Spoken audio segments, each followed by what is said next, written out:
এই মুহূর্তে আরো একটি ব্রেকিং নিউজের দিকে নজর রাখবো। বসিরহাট আদালতে পেশ শেখ শাহজাহানকে। আদালতে পেশ শাহজাহান আলমগীর সহ 5 জনকেও পেশ করা হয়েছে।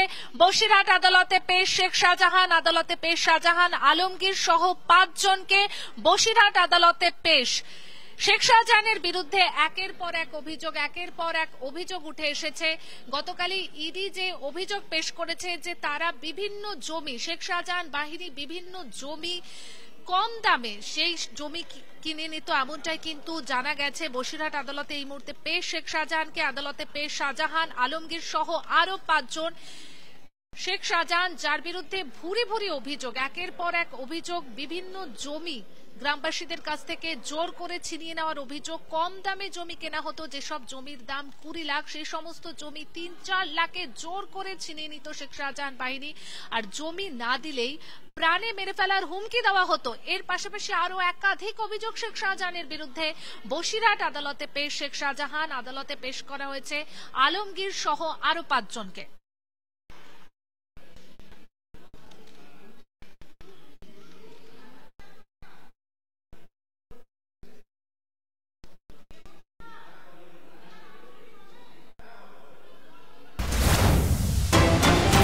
এই মুহূর্তে আমডাঙ্গার দিকে নজর রাখতে হচ্ছে। আমডাঙ্গার শাসক দলের কোন্দল, শাসকের কোন্দলে আহত উভয় পক্ষে 4।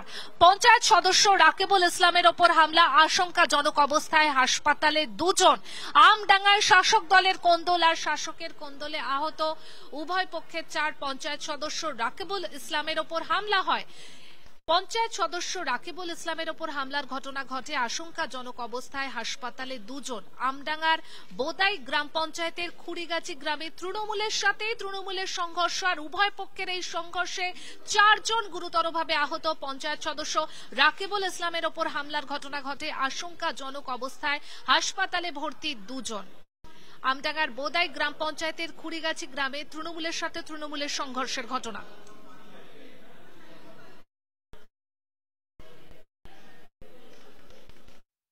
কিন্তু বিশাল বড় একটা পাওয়ারফুল মুস্তান, মানে মাফিয়া গুন্ডা। তো মুস্তান ও তো এরকম তোলাবাজি মাফিয়া গুন্ডামু করে খায় লোকেরা, মানে রাজনীতির নাম করে তোলাবাজি এই ভাই সেই করে খায়, বিভিন্ন রকম করে খায়। উনি তৃণমূল করে, উনি তো সব মানে শো, ওটা তো শো। পার্টি হাতে রেখে ভিতর দিয়ে মাফিয়া মোস্তানি করে খাবে, মানুষকে মারবে, ঘরের থেকে মেয়ে টেনে নিয়ে আসবো, ভয় দেখাবে, মা বোনিদের ভয় দেখাবে।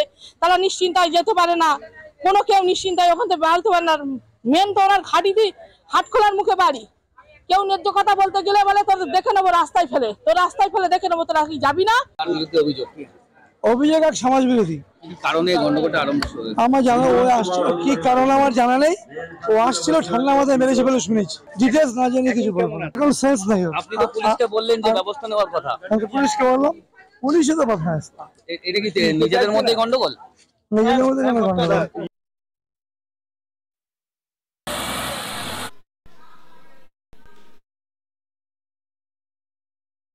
এই মুহূর্তে আরো একটা ব্রেকিং নিউজের দিকে নজর রাখতে হচ্ছে। ভারী বৃষ্টিতে বানারহাটে বিপর্যয়, বৃষ্টির জেরে বেহাল সেতুর অবস্থা, ফাটল ধরেছে সেতুতে। বানারহাটের উত্তর ডাঙ্গাপাড়া এলাকার ঘটনা, দ্রুত সেতু সংস্কারের দাবি গ্রামবাসীদের। লাগাতার বৃষ্টি, ভারী বৃষ্টি হচ্ছে, আর সেই বৃষ্টিতেই বানারহাটে বিপর্যয়, বৃষ্টির জেরে বেহাল সেতুর অবস্থা, ফাটল ধরেছে সেতুতে। আর জানিয়ে রীতিমতো আতঙ্কিত গ্রামবাসীরা। বানারহাটের উত্তর ডাঙ্গাপাড়া এলাকার ঘটনা, যেখানে গ্রামবাসীরা দাবি করছে দ্রুত সেতু সংস্কার করা হোক, এমনটাই দাবি গ্রামবাসীদের।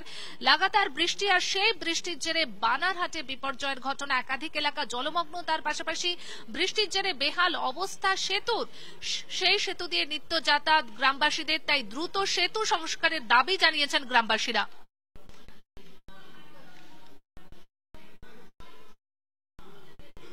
কালবাটের ব্রিজ তো ওই উঠে গেল, তারপরে ওই যে ঢালাই করলো, ঢালাই করার পরে আবার ইফেরিং করিবার করলো, খালি উপরটাই বেরিং করলে ভিতরে কোনো কিছু করলো। আচ্ছা, তারপরে কি হলো? আজকে কি হয়েছে? এখন ওই যে পিলারের ধন হয়ে যাচ্ছে, ওই যে দাবি যাচ্ছে। কি কারণে এটা হয়েছে? বর্ষাকালে, বর্ষার জন্য। হ্যাঁ, এই যে এদিকে একটা নতুন নদী হওয়াতে তো এই ক্ষতি, না তো এই ব্রিজটা এত ক্ষতি হতো না। জেলা পরিষদের রাস্তাটা আছে কইয়া তো আমার অঞ্চল রাস্তাটা কিছুটা বাঁচেছে। ওই দেখো না তো, একটা এখন স্কুলের ছাত্ররা যাবে, সাইকেল ধরে যেতে পারে না। অঞ্চল রাস্তাটা মেলামন নাই।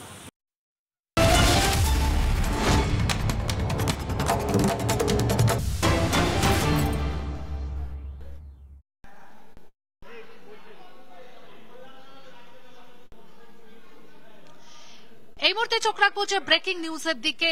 নিটের কাউন্সেলিং স্থগিত নয় জানালো সুপ্রিম কোর্ট। পরীক্ষা বাতিল হলে তবেই স্থগিত হবে সবকিছু। মামলার শুনানিতে কাউন্সেলিং পিছিয়ে দেওয়ার আবেদন জানানো হয়। আবেদন খারিজ করল শীর্ষ আদালত। 8ই জুলাই মামলার পরবর্তী শুনানি, অর্থাৎ 8ই জুলাই স্পষ্ট হবে যে নিট নিয়ে ঠিক কি হতে চলেছে। নিটের কাউন্সেলিং স্থগিত নয় জানালো সুপ্রিম কোর্ট। পরীক্ষা বাতিল হলে তবেই স্থগিত হবে সবকিছু। মামলার শুনানিতে কাউন্সেলিং পিছিয়ে দেওয়ার আবেদন জানানো হয়, তবে সেই আবেদন গ্রাহ্য হয়নি। আবেদন খারিজ করল শীর্ষ আদালত। 8ই জুলাই মামলার পরবর্তী শুনানি। নিটের কাউন্সেলিং কি হবে সেই নিয়ে কিন্তু একটা প্রশ্ন তৈরি হচ্ছিল। নিটের কাউন্সেলিং কি স্থগিত হবে? স্পষ্ট জানিয়ে দিল শীর্ষ আদালত যে নিটের কাউন্সেলিং স্থগিত নয়। পরীক্ষা বাতিল হলে তবেই স্থগিত হবে সবকিছু। মামলার শুনানিতে কাউন্সেলিং পিছিয়ে দেওয়ার আবেদন জানানো হয়। আবেদন খারিজ করল শীর্ষ আদালত। 8ই জুলাই মামলার পরবর্তী শুনানি।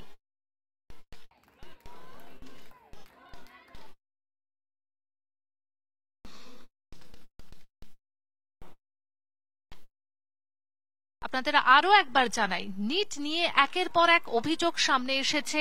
নিটের রেজাল্ট বেরোনোর পর থেকে প্রশ্ন উঠতে শুরু করেছে যে 67 জন কি করে ফুল মার্কস পেতে পারে। তারপরেই কিন্তু নিট নিয়ে একাধিক প্রশ্ন উঠতে শুরু করে যে তাহলে কি নিটেও দুর্নীতি রয়েছে। আর সেক্ষেত্রে সুপ্রিম কোর্টের দিকেই কিন্তু এখন নজর রয়েছে, কারণ 8ই জুলাই মামলার পরবর্তী শুনানি। সেই শুনানিতেই স্পষ্ট হয়ে যাবে যে নিট যেসব পরীক্ষার্থীরা দিয়েছেন তাদের ভবিষ্যৎ ঠিক কি হতে চলেছে। নিটের কাউন্সেলিং স্থগিত নয়, এই মুহূর্তে কিন্তু নির্দেশ সুপ্রিম কোর্টে। সুপ্রিম কোর্ট জানিয়ে দিয়েছে নিটের কাউন্সেলিং স্থগিত নয়। নিটের কাউন্সেলিং নিয়ে প্রশ্ন উঠছিল যে নিটের কাউন্সেলিং কি হবে। নিটের কাউন্সেলিং স্থগিত নয়, পরীক্ষা বাতিল হলে তবে স্থগিত হবে সবকিছু। মামলার শুনানিতে কাউন্সেলিং পিছিয়ে দেওয়ার আবেদন জানানো হয়, তবে সেই আবেদন খারিজ করল শীর্ষ আদালত। 8ই জুলাই হতে চলেছে মামলার পরবর্তী শুনানি এবং সেই 8ই জুলাই কিন্তু বোঝা যাবে যে নিট নিয়ে ঠিক কি হতে চলেছে। নিটের কাউন্সেলিং স্থগিত নয় জানালো সুপ্রিম কোর্ট। পরীক্ষা বাতিল হলে তবেই স্থগিত হবে সবকিছু। মামলার শুনানিতে কাউন্সেলিং এ পিছিয়ে দেওয়ার আবেদন জানানো হয়।